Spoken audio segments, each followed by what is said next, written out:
نحمده ونصلي على رسوله الكريم أما بعد فأعوذ بالله من الشيطان الرجيم بسم الله الرحمن الرحيم سابقوا إلى مغفرة من ربكم وجنة عرضها كعرض السماء والأرض أعدت للذين آمنوا بالله ورسوله ذلك فضل الله يؤتيه من يشاء والله ذو الفضل العظيم صدق اللہ العظیم۔ معزز سامعین کرام، اللہ کے نبی علیہ الصلاۃ والسلام کے صدقے طفیل میں جہاں اللہ رب العزت والجلال نے اس امت پر بہت سے احسان فرمائے ہیں، وہیں شعبان کا مہینہ اور شعبان کی 15ویں رات دے کر کے اس امت پر ایک بڑا احسان فرمایا ہے۔ اور شعبان کی جو یہ 15ویں رات ہے یہ مغفرت اور بخشش کی رات ہے، اس لیے اللہ کے نبی علیہ الصلاۃ والسلام نے فرمایا کہ شعبان کی 15ویں رات میں قیام کرو، یعنی عبادت کرو۔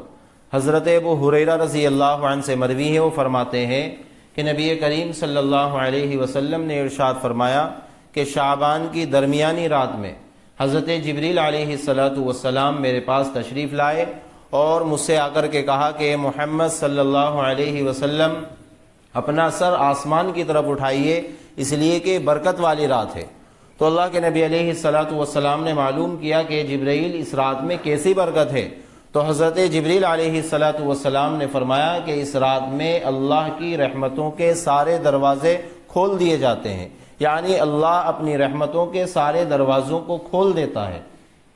چنانچہ رات کا چوتھائی حصہ گزرنے کے بعد حضرت جبریل علیہ الصلاۃ والسلام پیغمبر علیہ الصلاۃ والسلام کے پاس میں پھر تشریف لائے اور آ کر کے کہا کہ محمد اپنا سر آسمان کی طرف اٹھائیے۔ چنانچہ اللہ کے نبی علیہ الصلاۃ والسلام نے آسمان کی طرف سر اٹھایا تو دیکھا کہ جنت کے سارے دروازے کھلے ہوئے، اور پہلے دروازے پر ایک فرشتہ جو ہے وہ کہہ رہا ہے کہ اس رات میں خوشخبری ہو اس شخص کے لیے جس نے اس رات میں رکوع کیا ہو۔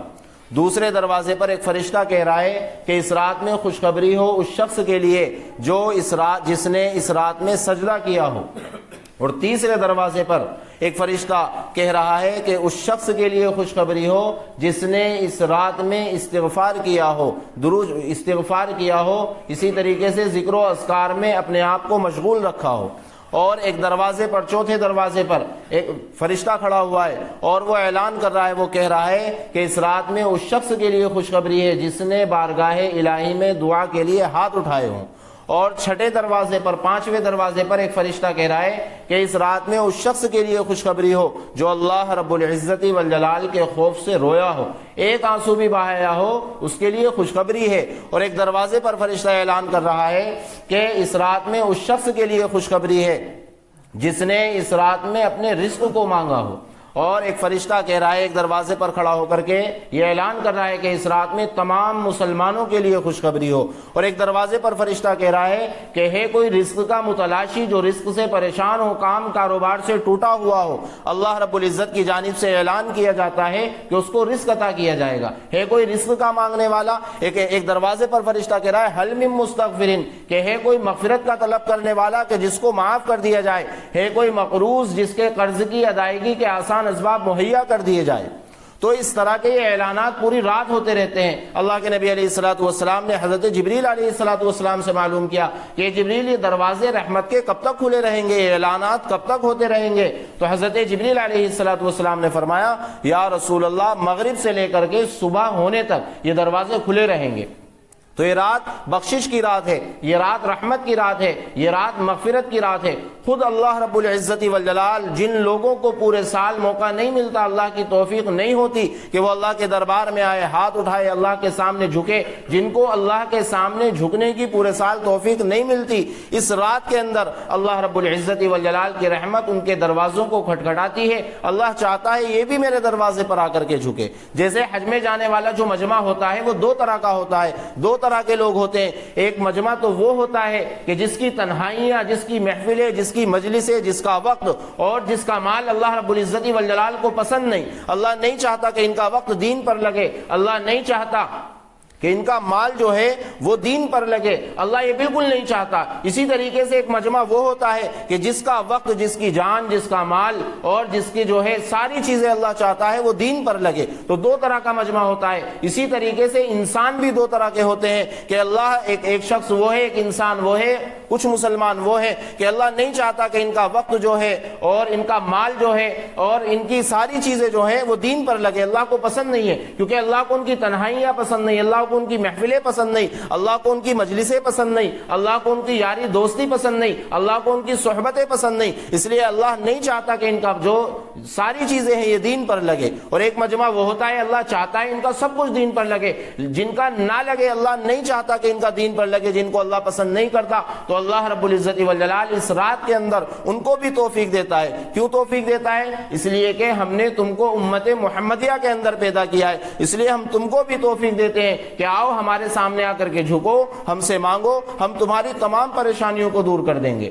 آپ علیہ الصلوۃ والسلام نے فرمایا کہ اس رات کے اندر اللہ رب العزت والجلال قبیلہ بنو کلب کی بکریوں کے بالوں کے برابر لوگوں کو جہنم سے آزاد کرتے ہیں، نجات عطا فرماتے ہیں۔ تو یہ اتنی بڑی رات ہے، اس رات کے اندر مغفرت اور رحمت کے فیصلے ہوتے ہیں۔ اس رات کے اندر کس کو کتنا رزق ملنا ہے، کس کے گھر پر بچہ پیدا ہونا ہے اور کس کا انتقال ہونا ہے، یہ ساری چیزیں اللہ رب العزت والجلال فرشتوں کو مطلع فرما دیتے ہیں، اطلاع فرشتوں کو دے دیتے ہیں۔ تو یہ رات ہمارے پاس بہت قیمتی رات ہے، بہت بڑی رات ہے، اس رات کو ہم غنیمت سمجھیں۔ لیکن اس رات کے اندر بھی کچھ لوگ، چند لوگ ایسے ہیں جن کی مغفرت نہیں ہوتی۔ نمبر ایک مشرک ہے، جو اللہ رب العزت والجلال کے ساتھ کسی کو شریک ٹھہراتا ہے، اللہ کو چھوڑ کر کے دوسری جگہ پر سجدہ کرتا ہے، اللہ کو چھوڑ کر کے مختار کل قادر مطلق دوسروں کو گردانتا ہے، اس کی بھی اس رات کے اندر مغفرت نہیں ہوتی۔ اللہ فرماتا ہے قرآن کریم کے اندر ان اللہ لا یغفر ان یشرک بہ ویغفر ما دون ذلک لمن یشاء، کہ اللہ مشرک کو تو معاف نہیں کرے گا، جو اللہ کے ساتھ اور بھی خداؤں کو جانتا ہے اور بھی بتوں کو جانتا ہے، ان کی عبادت کرتا ہے، تو اللہ نے صاف اعلان کر دیا قرآن کریم کے اندر کہ ان کی بخشش نہیں کی جائے گی۔ لیکن ہاں اگر وہ سچی پکی توبہ کر لے تو اللہ رب العزت ان کو بھی معاف کر دے گا۔ اسی طریقے سے دوسرے نمبر پر ہے زانی، یعنی زنا کرنے والا۔ تو جب آدمی زنا کرتا ہے تو اس کا ایمان معلق ہو جاتا ہے، ایمان اس کے دل سے نکل جاتا ہے اور ایمان اس کے اوپر لٹکا رہتا ہے۔ جب وہ زنا سے فارغ ہو جاتا ہے پھر ایمان اس کے اندر آتا ہے۔ تو زنا کرنے والے کی بھی اس رات کے اندر مغفرت نہیں ہوتی۔ اگر وہ سچی پکی توبہ کر لے اللہ رب العزت والجلال کی بارگاہ میں تو اللہ رب العزت اس کو بھی معاف کر دیتے ہیں۔ جب آدمی زنا کرتا ہے تو ساتوں زمین ساتوں آسمان ہی اس پر لعنت کرتے ہیں، ساتوں زمین ساتوں آسمان لعنت کرتے ہیں، اور اس کو جہنم کے اندر بھی خطرناک قسم کا عذاب دیا جائے گا، اور اس کی شرمگاہ سے ایسی بدبو نکلے گی، ایسی بدبو نکلے گی کہ اہل جہنم جو ہوں گے وہ تو پہلے سے ہی پریشان ہے، آگ کے عذاب کے اندر مبتلا ہے، لیکن اس زنا کرنے والے کی بدبو سے وہ بھی پریشان ہو جائیں گے۔ تو اتنا خطرناک یہ عمل ہے، اتنا خطرناک یہ گناہ ہے۔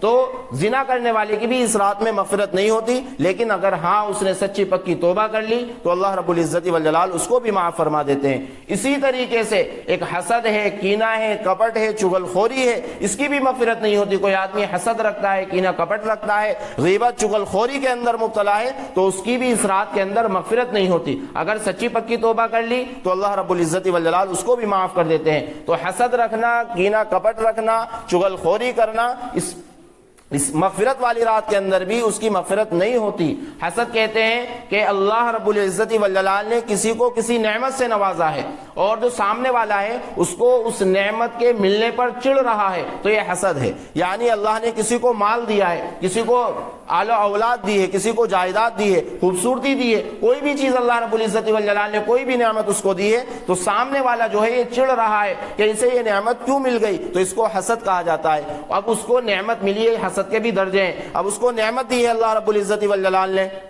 تو اب یہ کیا سوچ رہا ہے کہ یہ نعمت جو ہے اس سے چھن جائے اور مجھے مل جائے، تو یہ حسد ہے۔ دوسرے نمبر پر حسد ہے کہ جو نعمت اللہ رب العزت والجلال نے اس کو دی ہے مجھے ملے یا نہ ملے لیکن اس سے ضرور چھن جائے، تو یہ بدترین حسد ہے۔ حسد جو ہے اس کا ایک دنیا کا بھی نقصان ہے اور ایک آخرت کا بھی نقصان ہے۔ حسد دنیا کا نقصان یہ ہے کہ جس سے ہم حسد رکھ رہے ہیں، جس سے ہم چڑ رکھ رہے ہیں، اگر کوئی ہمارے سامنے اس کی تعریف کرے گا تو ہمارے دل کے اندر ایک چڑ پیدا ہوگی، گھٹن پیدا ہوگی، ہم ٹینشن میں رہیں گے۔ اللہ اس کو نعمت نعمتوں سے نوازے گا تو ہمیں ٹینشن رہے گی کہ اللہ اسے ہی کیوں دے رہا ہے، مجھے کیوں نہیں دے رہا، اس سے چھن جائے۔ تو ایک آدمی دنیا کے اندر جو ہے اگر حسد رکھے گا تو اس کو ٹینشن رہے گی۔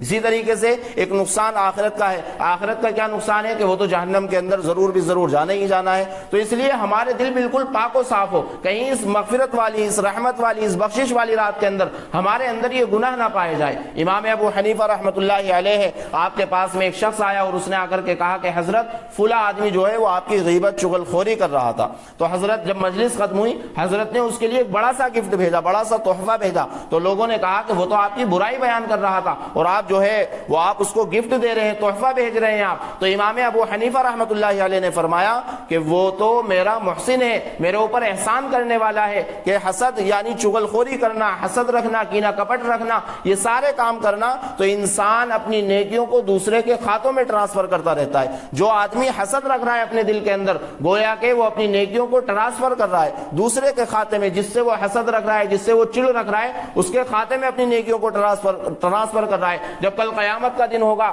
وہاں پر جائیں گے تو بالکل خالی ہاتھ ہوں گے، ہماری نیکیاں وہ سب ختم ہو جائے گی۔ ہم بارگاہ الہی میں جا کر ایک مسلمان کہے گا کہ اے اللہ، میں نے نمازیں بھی پڑھی تھی، میں نے روزے بھی رکھے تھے، میں نے زکوٰۃ بھی ادا کی تھی، میں سردیوں کی راتوں میں اٹھ کر کے میں نے تہجد بھی ادا کی تھی، میں نے خوب صدقہ خیرات کیا تھا، میں نے دین کا کوئی کام نہیں چھوڑا تھا جس کام کو نہ کیا ہو، پھر میری نیکی کا کیا ہوا؟ اللہ رب العزت والجلال فرمائیں گے تو نے فلاں آدمی سے حسد رکھا تھا، کینہ کپٹ رکھا تھا، تو نے فلاں آدمی کی پیٹھ پیچھے برائی کی تھی، جس کے نتیجے میں تیری نیکیاں جو ہے وہ دوسرے کے کھاتے میں ٹرانسفر ہو گئی تھی۔ ایک آدمی جو نماز نہیں پڑھتا، روزے نہیں رکھتا، زکوٰۃ ادا نہیں کرتا، ہم اس سے حسد رکھ رہے ہیں، تو ہم نماز پڑھ رہے ہیں، ہم دین کے سارے کام کر رہے ہیں، تو خود بخود آٹومیٹک ہماری جو یہ نیکیاں ہیں یہ خود بخود اس کے کھاتے کے اندر چلی جائے گی۔ تو اس لیے اس مغفرت والی اور رحمت والی رات میں بھی جو حسد رکھتے ہیں ان کی بھی مغفرت نہیں ہوتی۔ اسی طریقے سے کسی کو، کسی مسلمان کو ناحق قتل کرنا، اس کی بھی مغفرت نہیں ہوتی۔ اسی طریقے سے پاجامہ، پینٹ، تہمت ٹخنوں سے نیچے لٹکانا، اس کی بھی اس رات کے اندر مغفرت نہیں کی جاتی، الا یہ کہ توبہ کر لے۔ اللہ رب العزت والجلال جو اپنے پاجامے کو، پینٹ کو ٹخنوں سے نیچے لٹکاتے ہیں تو اللہ رب العزت والجلال کل قیامت کے دن ان کی طرف نظر کرم نہیں فرمائیں گے۔ اسی طریقے سے قاطع الرحم ہے، یعنی رشتوں کو توڑنے والا، ذرا ذرا سی بات پر ناراض ہو کر کے بیٹھ گیا، رشتوں کے اندر درار ڈالنے والا ہے اور رشتوں میں توڑ پھوڑ کروانے والا ہے، فتنے اور فساد کو بیچ میں پڑ کر کے ہوا دینے والا ہے۔ لوگ شادی بیاہ کے اندر راضی ہو سکتے تھے لیکن بیچ میں کوئی ایسی بات بول دی جس سے درار پڑ گئی، تو اس رات کے اندر بھی اس کی مغفرت نہیں ہوتی، اس مغفرت والی رات کے اندر بھی اس کی مغفرت اور بخشش نہیں ہوتی۔ اسی طریقے سے ایک آدمی وہ ہے جو والدین کا نافرمان ہے، والدین کے نافرمان کی بھی اس رحمت والی اور اس بخشش والی رات کے اندر مغفرت نہیں ہوتی، اس رات کے اندر اس کی بھی مغفرت نہیں ہوتی۔ اللہ رب العزت والجلال نے قرآن کریم کے اندر کہا وَلَا تَقُلْ لَهُمَا اُفٍّ وَلَا تَنْهَرْهُمَا، کہ اپنے والدین کو، ان دونوں میں سے کسی ایک کو بھی اف مت کہو۔ اف کہتے ہیں عربی زبان میں جو ناخن کے نیچے میل جمع ہو جاتا ہے بالکل تھوڑا سا، تو اس کو اف کہا جاتا ہے۔ تو اللہ رب العزت والجلال اس سے بھی منع کر رہا ہے کہ اپنے والدین کو اس طرح سے بھی نہ کہو۔ ہم چاہے کتنی ہی نمازیں پڑھ لے، کتنے ہی روزے رکھ لے، خوب دین کے کام ہم کر لے، ہم نیک بن جائے، صالح بن جائے، لیکن اگر ہم سے ہمارے والدین ناراض ہیں تو یہ سارے کے سارے لٹکے رہتے ہیں، ان کا حق حساب جو ہے اللہ رب العزت کی بارگاہ میں نہیں پہنچتا، بلکہ یہ لٹکے رہتے ہیں۔ کب؟ جب والدین کی نافرمانی کریں گے۔ اور وہ لوگ بھی جو لوگ اپنی بیویوں کو ترجیح دیتے ہیں، ماں کو اور باپ کو کم سمجھتے ہیں، تو اس کے لیے ایک واقعہ ہے، بڑا خطرناک واقعہ ہے اللہ کے نبی علیہ الصلوۃ والسلام کے زمانے کا۔ آپ علیہ الصلوۃ والسلام کے زمانے میں ایک صحابی ہیں حضرت علقمہ رضی اللہ عنہ۔ اب ان کے موت کا وقت بالکل قریب ہے لیکن ان کی زبان پر کلمہ جاری نہیں ہو رہا، صحابہ بھی ان سے کہلوا رہے ہیں، خود پڑھنا چاہ رہے ہیں لیکن زبان پر کلمہ جاری نہیں ہوتا۔ تو اللہ کے نبی علیہ الصلوۃ والسلام کو اطلاع ملی، آپ کو بلایا گیا، آپ علیہ الصلوۃ والسلام آئے، والدہ سے معلوم کیا کہ بتاؤ ان کی زندگی کے کیسے کارنامے ہیں۔ تو والدہ نے کہا خوب صدقہ اور خیرات کرنے والے تھے، خوب لمبی لمبی نمازیں پڑھنے والے تھے، دین کے کام میں بڑھ چڑھ کر کے حصہ لینے والے تھے۔ تو اللہ کے نبی علیہ الصلوۃ والسلام نے معلوم کیا کہ کام تو سارے ٹھیک ہے لیکن کیا وجہ ہے کہ ان کی زبان پر کلمہ نہیں چڑھ رہا، کیا وجہ ہے کہ ان کی روح قبض نہیں ہو رہی، اتنی پریشانی ان کو ہو رہی ہے۔ تو ان کی والدہ نے کہا کہ میں ان سے ناراض ہوں۔ ان کی والدہ نے کہا حضرت علقمہ رضی اللہ عنہ کی کہ میں ان سے ناراض ہوں۔ اللہ کے نبی علیہ الصلوۃ والسلام نے وجہ معلوم کی کہ کیا ناراضگی ہے، کہا کہ یہ اپنی بیوی کو زیادہ سمجھتا ہے، مجھے کم سمجھتا ہے، اس وجہ سے میں اس سے ناراض ہوں۔ اللہ کے نبی علیہ الصلوۃ والسلام نے کہا کہ آپ انہیں معاف کر دیں، ان کو تکلیف ہو رہی ہے۔ کہا کہ یا رسول اللہ میں معاف نہیں کروں گی، اس نے میرا بہت زیادہ دل دکھایا ہے، اس نے میرے جذبات کو ٹھیس پہنچائی ہے، میں معاف نہیں کروں گی۔ اللہ کے نبی علیہ الصلوۃ والسلام نے صحابہ سے کہا کہ جاؤ لکڑیاں اکٹھا کرو، جا کر کے لکڑیاں اکٹھا کر کے لاؤ، لکڑیاں جمع کرو۔ ان کی والدہ نے معلوم کیا کیوں؟ آپ علیہ الصلوۃ والسلام نے فرمایا کہ ہم ان کو جلائیں گے، کیونکہ یہ تو مرنے کے بعد ظاہر سی بات ہے جہنم کے اندر جائیں گے، جب ماں باپ جب آپ ان سے ناراض ہیں تو اس لیے ہم ان کو یہیں پر جلائیں گے۔ تو ان کی والدہ فوراً ان کے کلیجے کے اندر ایک آگ سی لگ گئی، کلیجہ منہ کو آ گیا، اور انہوں نے کہا کہ یا رسول اللہ نہیں، میرے لخت جگر کو جلائیے مت، میں نے ان کو معاف کر دیا۔ ادھر معاف کیا، فوراً ان کی زبان پر کلمہ جاری ہوا اور روح قبض ہو گئی۔ اگر والدین کے نافرمان رہیں گے تو پھر اللہ رب العزت والجلال اس رات کے اندر بھی اس کی بخشش نہیں فرمائے گا، مگر یہ کہ اگر سچی پکی توبہ کر لے۔ اس لیے تو یہ جو رات ہے یہ توبہ مانگنے والی رات ہے۔ اب ہم سب اپنا محاسبہ کریں کہ ہمارے اندر پتہ نہیں کون کون سے گناہ پائے جاتے ہیں، تو پھر اللہ رب العزت سے ہم توبہ مانگے، سچی پکی توبہ مانگے۔ اور توبہ اس چیز کا نام نہیں ہے کہ آج ہم نے توبہ کر لی، اللہ میں اس گناہ کو نہیں کروں گا، پھر اس گناہ کو کرنے لگے، اور دل میں یہ خیال ہے توبہ مانگتے ہوئے بھی اگر مجھے موقع ملے گا تو میں اس گناہ کو کر لوں گا، تو پھر یہ سچی پکی توبہ نہیں ہے۔ بلکہ توبہ تو یہ ہے کہ جو ہم نے گناہ کیے اس پر نادم ہو، شرمندہ ہو، اور اللہ کی بارگاہ میں ہم یہ عزم کر لے اللہ سے کہ آج کے بعد ہم اس گناہ کو ہم نے چھوڑ دیا ہے اور آج کے بعد ہم اس گناہ کو نہیں کریں گے، یہ سچی پکی توبہ ہے۔ تو اللہ کی جو تختی ہے عرش کی، اس پر لکھا ہوا ان رحمتی تغلب علی غضبی، کہ میری رحمت یہ میرے غصے پر غالب آ گئی۔ کیسے غالب آ گئی؟ میں آپ حضرات کو ایک واقعہ سناتا ہوں۔ آپ علیہ الصلوۃ والسلام بنی اسرائیل کے ایک نوجوان کا واقعہ سنا رہے ہیں صحابہ رضوان اللہ تعالی علیہم اجمعین کو، کہ بنی اسرائیل کے اندر ایک کفل نامی شخص تھا جو ہر روز ایک نئی لڑکی لے کر کے آتا اور اس کے ساتھ میں زنا کیا کرتا تھا، اپنی خواہش کو پوری کیا کرتا تھا۔ اب ایک مرتبہ وہ لڑکی لے کر کے آیا، جب لڑکی لے کر کے آیا تو وہ لڑکی کے پاس جب گیا تو دیکھا کہ وہ لڑکی رو رہی ہے، زاروں قطار رو رہی ہے۔ تو کفل نے کہا کہ بھائی میں تمہیں زبردستی تو لایا نہیں ہوں، میں نے پیسہ دیا ہے، مال خرچ کیا ہے، پھر میں تمہیں لے کر کے آیا ہوں، تو تم کیوں رو رہی ہو؟ اس بیٹی نے کہا کہ میں جو ہوں وہ غریب گھرانے سے تعلق رکھتی ہوں، میں خوددار لڑکی ہوں، میں ان کاموں کے لیے پیدا نہیں ہوئی، مجھے ڈر لگ رہا ہے اللہ رب العزت والجلال کی ذات سے، یہ تو میری غربت ہے، محتاجگی ہے، ضرورت ہے جو مجھے یہاں تک لے آئی۔ تو کفل کے دل پر اس لڑکی کی بات کا بڑا اثر ہوا، تو کفل نے کہا کہ جاؤ بہن، تم جس عزت کے ساتھ آئی تھی اسی عزت کے ساتھ چلی جاؤ، اور میں تو بڑا گنہگار آدمی ہوں، میں تمہارے آنسوؤں کے صدقے اللہ رب العزت والجلال سے توبہ مانگتا ہوں، اور تم بھی میرے لیے دعا کرنا۔ چنانچہ وہ لڑکی اپنے گھر چلی گئی اور کفل کی روح قبض ہو گئی، انتقال ہو گیا۔ اب صبح میں جو ہے لوگ جو ہے وہ جنازہ پڑھانے کے لیے تیار نہیں، کوئی غسل دینے کے لیے تیار نہیں، کوئی کفن دینے کے لیے تیار نہیں۔ کیوں؟ کیونکہ بہت زیادہ گنہگار تھا، روزانہ ایک نئی لڑکی لے کر کے آیا کرتا تھا، اس لیے لوگ پرے ہٹے ہوئے، دور ہٹے ہوئے۔ اب اللہ رب العزت والجلال نے جب صبح ہوئی تو اللہ رب العزت والجلال نے کفل کے دروازے پر لکھ دیا کہ ہم نے کفل کی مغفرت کر دی، یعنی اس نے سچی پکی اللہ رب العزت والجلال سے جو توبہ کی تھی، اس لڑکی کے آنسوؤں کے صدقے، اس لڑکی کے آنسوؤں کے طفیل، تو اللہ رب العزت نے سچی پکی توبہ کرنے کی وجہ سے اس کی مغفرت کر دی، اور اللہ نے لکھ دیا وہاں پر دروازے پر کہ ہم نے کفل کی مغفرت کر دی۔ اس کا مطلب یہ تھا کہ آؤ ان کو غسل دو، ان کو کفناؤ، ان کے جنازے کی نماز پڑھو اور ان کو قبر کے اندر دفنا کر کے آؤ۔ تو اللہ رب العزت کی جو رحمت ہے وہ اللہ کے غصے پر غالب ہے۔ ہم سچی پکی اگر اللہ رب العزت والجلال سے توبہ کریں گے تو اللہ رب العزت معاف کر دیتا ہے۔ 99 قتل کیے، 100 قتل کیے ایک آدمی نے، لیکن اللہ رب العزت والجلال نے اس کو بھی معاف کر دیا۔ ایک عورت ہے قبیلہ جوہینیہ کی، آئی اللہ کے نبی علیہ الصلوۃ والسلام کے پاس، آ کر کے کہنے لگی یا رسول اللہ میں نے زنا کیا ہے اور اس زنا کی وجہ سے میرے پیٹ کے اندر حمل ٹھہر گیا، میں پریگننٹ ہو گئی، اب آپ مجھے سزا دیجئے۔ کیونکہ صحابہ صحابیات یہ چاہتے تھے کہ ہم دنیا سے جائے تو بالکل پاک و صاف ہو کر کے جائے، ہماری پکڑ یہیں پر ہو جائے، ہمیں سزا یہیں پر مل جائے، آخرت میں جا کر کے سزا نہ ملے۔ تو وہ صحابی آئی، کہنے لگی یا رسول اللہ آپ مجھے سزا دیجئے۔ اللہ کے نبی علیہ الصلوۃ والسلام نے فرمایا کہ نہیں، ابھی تمہیں سزا نہیں دی جا سکتی، اس لیے کہ تمہارے پیٹ میں بچہ ہے، اس کی کوئی خطا نہیں ہے، خطا تمہاری ہے، تمہارے بچے کی کوئی خطا نہیں ہے، پہلے اس کی ولادت ہونے دو، پہلے اس کی ڈیلیوری ہونے دو۔ چنانچہ وہ چلی گئی، بچے کی ولادت ہوئی، اور پھر آئی اللہ کے نبی علیہ الصلوۃ والسلام کے پاس، آ کر کے کہنے لگی یا رسول اللہ بچہ پیدا ہو گیا ہے۔ آپ علیہ الصلوۃ والسلام نے کہا کہ نہیں، ابھی بچے کو تمہاری ضرورت ہے، اگر تمہیں بھی رجم کر دیا جائے گا، سزا دے دی جائے گی تو پھر بچے کا نقصان ہے۔ تو وہ پھر واپس چلی گئی، پھر آئی اللہ کے نبی علیہ الصلوۃ والسلام کے پاس 7 سال کے بعد۔ تو ہم اس واقعے کے اندر یہ غور کریں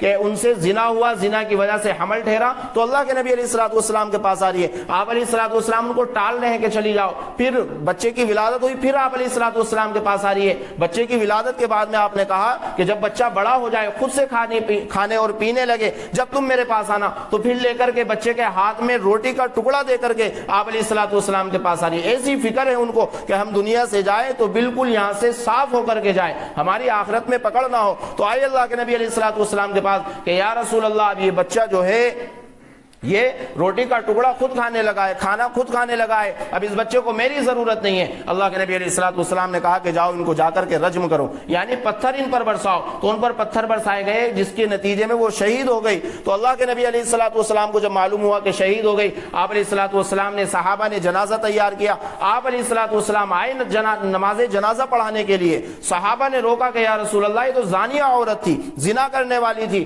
حضرت عمر رضی اللہ عنہ سامنے آ کر کے کھڑے ہو گئے کہ یا رسول اللہ, آپ نماز نہیں پڑھا سکتے, اس لیے کہ اس نے تو زنا کیا تھا. لیکن اللہ کے نبی علیہ الصلوۃ والسلام نے کیا فرمایا کہ عمر, تم نہیں جانتے, اس عورت نے ایسی سچی پکی توبہ کی تھی, ایسی سچی پکی توبہ کی تھی کہ اگر 70 مرد یا 70 آدمی گناہ, کبیرہ گناہ کے مرتکب ہوں, یعنی انہوں نے بہت بڑے بڑے گناہ کیے ہوں, 70 آدمیوں پر اس کی توبہ کو تقسیم کر دیا جائے, بانٹ دیا جائے, تو ان سب کے لیے مغفرت کے لیے اور بخشش کے لیے کافی ہے. اتنی سچی پکی اس نے توبہ کی تھی. تو اس لیے آج ہمارے پاس موقع ہے, ہم دوسروں سے کہتے رہتے ہیں پورے سال کے بھائی حالات ہیں, پریشانیاں ہیں, یہ ساری حالات, ساری پریشانیاں اس رات کے اندر اگر ہم اللہ سے سچی پکی توبہ کریں گے, اللہ سے مانگیں گے, تو اللہ رب العزت والجلال ہمیں ضرور عطا کرے گا. ادعونی استجب لکم, اللہ کہتا ہے کہ تم مجھ سے مانگو, میں تم کو ضرور عطا کروں گا. اسی طریقے سے اس رات کے اندر کوئی خاص عبادت نہیں ہے, جو بھی ہم چاہیں وہ کر سکتے ہیں. ذکر و اذکار ہم کریں, تقریباً 100 مرتبہ جو ہے درود شریف پڑھیں. اللہ کے نبی علیہ الصلوۃ والسلام کے ہمارے اوپر کتنے احسانات ہیں,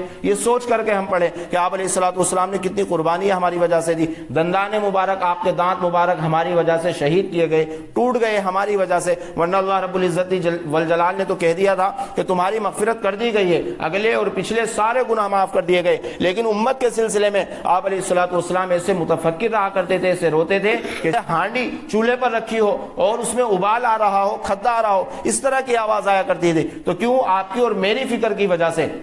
ایک مرتبہ حضرت عائشہ رضی اللہ عنہا نے دیکھا کہ اللہ کے نبی علیہ الصلوۃ والسلام کے چہرے انور سے خوشی کے آثار نظر آ رہے ہیں. تو حضرت عائشہ رضی اللہ عنہا نے کہا یا رسول اللہ, آج تو آپ بڑا خوش ہیں, آپ میرے لیے دعا کر دیجئے. آپ علیہ الصلوۃ والسلام نے دعا کی, اللہم اغفر لعائشہ, اے اللہ عائشہ کی مغفرت فرما. تو حضرت عائشہ رضی اللہ عنہا لوٹ پوٹ ہونے لگی خوشی کی وجہ سے. آپ علیہ الصلوۃ والسلام نے کہا کہ عائشہ کیا ہوا؟ کہا کہ یا رسول اللہ, آپ نے میرے لیے دعا کی, اب تو میری مغفرت ہو ہی جائے گی. آپ علیہ الصلوۃ والسلام نے فرمایا کہ میں اپنی امت کے لیے 5 وقت میں دعا کرتا ہوں.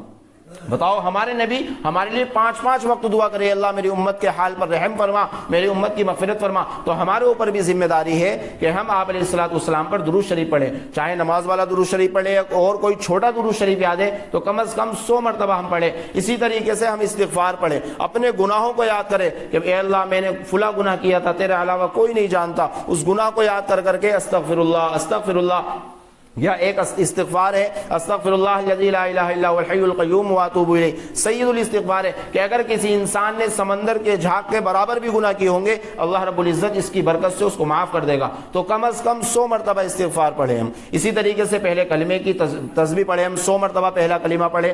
حضرت موسیٰ علیہ الصلوۃ والسلام نے اللہ سے معلوم کیا کہ اللہ مجھے کوئی خاص ورد بتا دیجئے, چونکہ نبی تھے, کہ کوئی خاص ورد بتا دیجئے جس چیز کا میں اہتمام کروں. اللہ رب العزت نے کہا کہ تم کلمہ پڑھا کرو. تو حضرت موسیٰ علیہ الصلوۃ والسلام نے کہا اللہ یہ تو عام ہے, کچھ خاص بتائیے. اللہ رب العزت والجلال نے کہا 7 آسمان 7 زمین کو ایک پلڑے میں رکھ دیا جائے اور اس ایک پرچے پر لکھ کر کے لا الہ الا اللہ کو رکھ دیا جائے, تو لا الہ الا اللہ والا پرچہ یہ جھک جائے گا. تو بہت بڑا ذکر ہے. تو کلمے کی ہم کلمے کا بھی اہتمام کریں, تقریباً 100 مرتبہ یہ پڑھیں. اسی طریقے سے صلاۃ التوبہ کی نماز ہے, توبہ کی نماز 2 رکعت نفل نماز ہم پڑھیں اور وہ پڑھ کر کے پھر اللہ رب العزت والجلال سے اپنے گناہوں کی ہم معافی مانگیں. اسی طریقے سے صلاۃ الشکر کی نماز ہے, شکرانے کی نماز, وہ پڑھیں اور اس کے بعد میں ہم سوچیں کہ اللہ رب العزت والجلال نے کتنی نعمتوں سے ہمیں نواز رکھا ہے. جب بھوک لگتی ہے ہم کھانا کھا لیتے ہیں, جس چیز کا دل کرتا ہے ہم وہ کھا لیتے ہیں. سر ڈھکنے کے لیے اللہ رب العزت والجلال نے چھت دی ہے, گرمی کے کپڑے ہمارے پاس الگ ہے اور سردی کے کپڑے ہمارے پاس الگ ہے.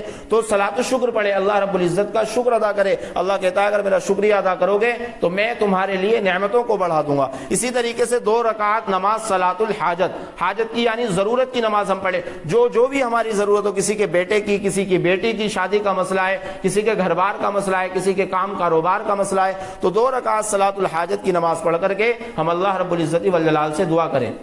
اسی طریقے سے ایک نماز ہے صلاۃ التسبیح کی نماز، یہ 4 رکعت نماز ہے، یہ بھی نفل نماز ہے۔ تو اللہ کے نبی علیہ الصلوۃ والسلام نے اپنے چچا سے حضرت عباس رضی اللہ عنہ سے فرمایا تھا کہ چچا ہو سکے تو اس کو روزانہ پڑھنا، اور اگر روزانہ نہ پڑھ سکو تو جمعے کے دن پڑھنا، اور ہر جمعے کو نہ پڑھ سکو تو کم از کم سال میں 1 مرتبہ پڑھنا، اور سال بھر نہ پڑھ سکو تو زندگی میں 1 مرتبہ پڑھنا صلاۃ التسبیح۔ اب ہم نے نیت باندھ لی اللہ اکبر کہہ کر کے 4 رکعت نماز پڑھ لی، ہم نے نیت باندھ لی اللہ اکبر کہہ کر کے، تو سب سے شروع میں سبحانک اللہم وبحمدک وتبارک اسمک وتعالی جدک ولا الہ غیرک یہ پڑھیں گے۔ اس کے بعد میں 15 مرتبہ ہمیں پڑھنا ہے سبحان اللہ والحمد للہ ولا الہ الا اللہ واللہ اکبر، یہ 15 مرتبہ پڑھنا ہے۔ پھر اس کے بعد اعوذ باللہ بسم اللہ اور الحمد شریف، اور پھر ایک سورت ملا لیں گے، یعنی کھڑے کھڑے ہمیں 25 مرتبہ پڑھنا ہے۔ 15 مرتبہ سبحانک اللہم پڑھنے کے بعد میں پڑھنا ہے، اور 10 مرتبہ سورہ فاتحہ کے ساتھ میں الحمد شریف کے ساتھ میں سورت ملانے کے بعد میں 10 مرتبہ پڑھنا ہے، تو 25 مرتبہ ہوا۔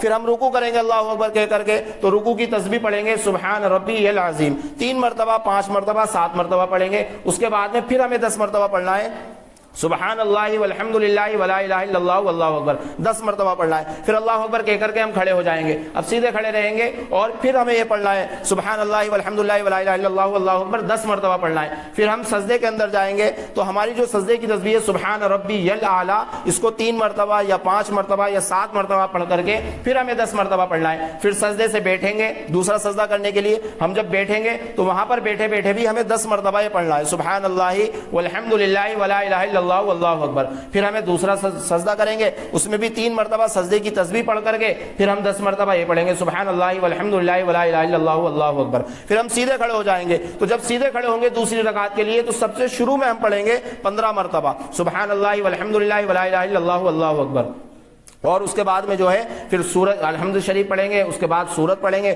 اس کے بعد پھر 10 مرتبہ پڑھیں گے۔ تو یہ فائدہ یہ ہوگا کہ اللہ رب العزت والجلال وہ گناہ جو ہم نے چھپ کر کے کیے ہیں، وہ گناہ جو ہم نے اعلانیہ طور پر کیے ہیں، وہ گناہ جو ہم نے لوگوں کے سامنے کیے ہیں، اللہ رب العزت والجلال ان سب کو معاف کر دے گا۔ صغیرہ گناہ ہو، کبیرہ گناہ ہو، سارے کے سارے گناہوں کو اللہ رب العزت والجلال معاف کر دے گا۔ اسی طریقے سے قبرستان جانے کا مسئلہ ہے، تو قبرستان اللہ کے نبی علیہ الصلوۃ والسلام زندگی میں صرف 1 مرتبہ گئے، اگر ہم 1 مرتبہ چلے گئے تو اب ہمیں جانے کی کوئی ضرورت نہیں ہے، اپنے مردوں کو یہیں سے ایصال ثواب کریں، اور ہمارے والدین ہیں یا ہمارے دادا ہیں، پردادا ہے، نانی ہے، جو بھی ہمارے رشتہ دار ہیں، وہ بھی ایک امید لگائے رہتے ہیں کہ ہاں ہمارے لیے کچھ ثواب آئے گا، تو ایصال ثواب ہم ضرور کریں۔ 3 مرتبہ قل هو اللہ ہے، قل هو اللہ احد اللہ الصمد لم یلد ولم یولد ولم یکن له کفوا احد، 3 مرتبہ اگر ہم اس سورت کو پڑھیں گے تو ایک قرآن شریف پڑھنے کا ثواب ملے گا۔ اور ثواب پہنچائیں گے کیسے ایصال ثواب، کہ اللہ یہ جو میں نے پڑھا ہے، میں نے جو بھی کچھ کام کیا، قرآن کریم کی تلاوت کی ہے، قل هو اللہ پڑھی ہے، کچھ بھی پڑھا ہے، اس کا ثواب سب سے پہلے ہمارے نبی علیہ الصلوۃ والسلام کو پہنچ جائے،